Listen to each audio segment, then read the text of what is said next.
नमस्कार। आज हम बात करेंगे पश्चिम बंगाल के एक ऐसे बड़े विवाद की जिसने लाखों लोगों के लोकतांत्रिक अधिकार पर ही सवाल खड़ा कर दिया। ये कहानी है गायब होते हुए वोटर्स की।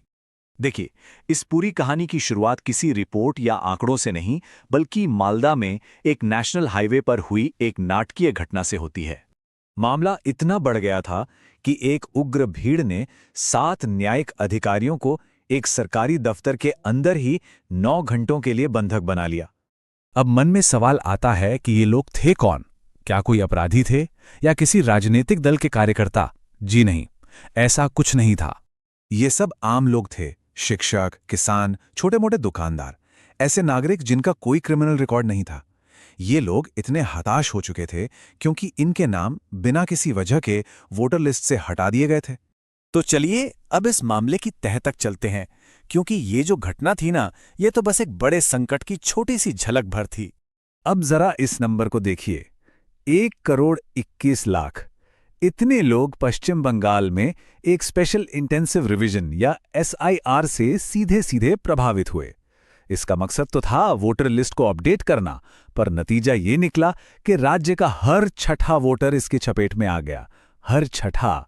तो सबसे बड़ा सवाल यही है कि इन 1 करोड़ 21 लाख लोगों के साथ आखिर हुआ क्या? इस पूरी प्रक्रिया के 2 बहुत बड़े नतीजे निकले। पहला, 61 लाख लोगों के नाम तो सीधे सीधे लिस्ट से ही डिलीट कर दिए गए, और दूसरा, करीब 60 लाख लोगों को एक बिल्कुल नई कैटेगरी में डाल दिया गया, संदिग्ध वोटर। और ये संदिग्ध वोटर वाली बात बहुत अजीब है। ये एक ऐसी कैटेगरी थी जो पहले कभी थी नहीं। सोचिए, 1952 के बाद से 13 बार चुनावी सूचियों में सुधार हुआ, पर इस कैटेगरी का कोई जिक्र नहीं था।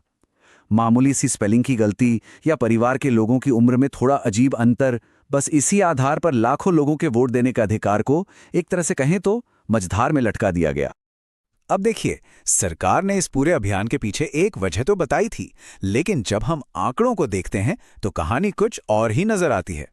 पब्लिकली यानी सबके सामने ये कहा गया कि ये सारी कवायद इसलिए हो रही है ताकि बांग्लादेश से आए अवैध आप्रवासियों को वोटर लिस्ट से हटाया जा सके। लेकिन डेटा तो इस दावे के बिल्कुल उलट है। जिन जिलों में बांग्लादेश से आए हिंदू शरणार्थियों की आबादी ज्यादा थी, वहां वोटर लिस्ट से हटाए गए लोगों की दर राज्य के औसत से लगभग 2 गुनी थी। और वहीं जिन जिलों में मुस्लिम आबादी ज्यादा थी, वहां ये दर 1% से भी कम थी। मतलब जो कहा गया और जो हुआ, उसमें जमीन आसमान का फर्क था। तो सवाल ये है कि आखिर एक सिस्टम में इतनी बड़ी, इतनी भयंकर गड़बड़ी हुई कैसे? इसकी जड़ें टेक्नोलॉजी और काम करने के तरीके में छुपी थीं। मतलब ये कि लाखों लोगों की किस्मत का फैसला एक ऐसे सॉफ्टवेयर से किया जा रहा था जिसे इस्तेमाल करने से पहले कभी टेस्ट ही नहीं किया गया। चुनाव आयोग को खुद नहीं पता था कि ये कितना सही है, कितना गलत।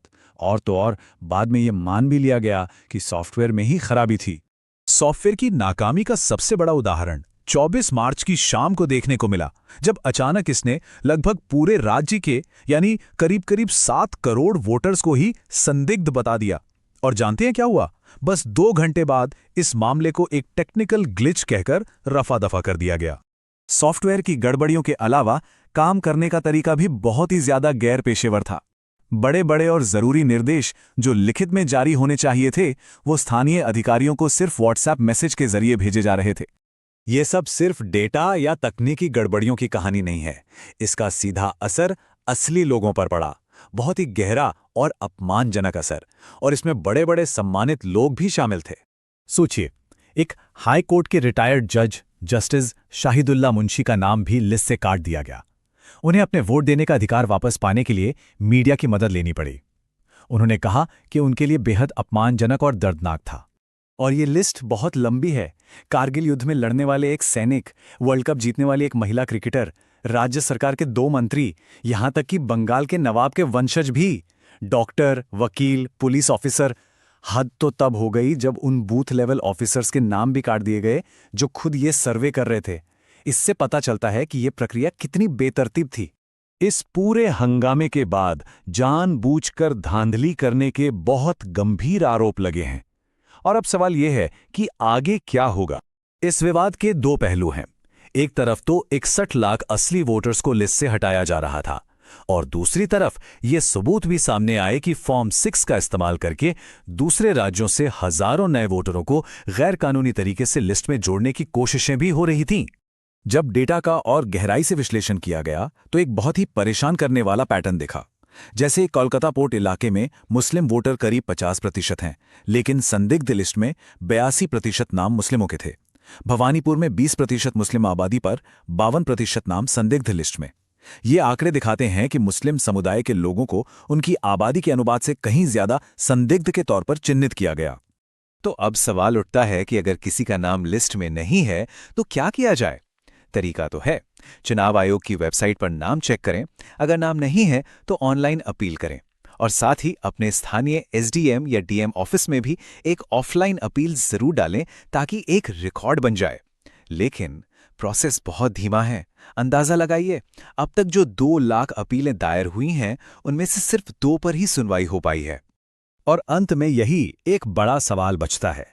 जब एक मामूली सी तकनीकी गड़बड़ी लाखों लोगों को उनके सबसे बुनियादी लोकतांत्रिक अधिकार यानी वोट देने के हक से ही दूर कर सकती है, तो फिर हमारे लोकतंत्र की मजबूती और उसकी निष्पक्षता का क्या मतलब रह जाता है?